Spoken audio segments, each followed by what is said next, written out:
కుమారుడి విషయంలో ఏదైతే అడ్డుగోడలుగా ఉన్నాయో ప్రతి అడ్డుగోడను మీరు తొలగించండి. ప్రతి అడ్డుగోడను మీరు తొలగించండి. ప్రతి అడ్డుగోడని తొలగించండి.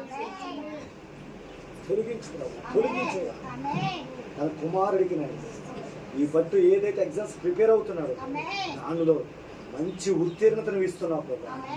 ఆగిపోయిన కార్యాలు ప్రారంభిస్తున్నావు అయ్యా. ఇదిగో అడిగిన ప్రాణికను ఊహించిన దానం కంటే అత్యధికమైన గొప్ప కార్యాన్ని చేస్తున్నావు.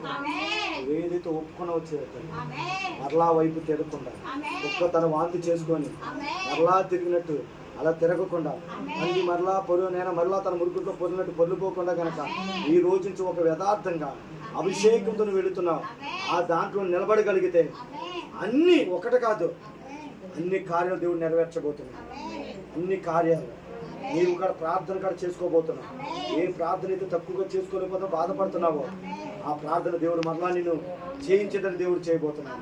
తండ్రి ఇగో ఈ ప్రార్థన అభిషేకం నూతను, ఈ ప్రార్థన అభిషేక రక్తాన్ని కూడా నెరవేరుస్తున్నాను తండ్రి.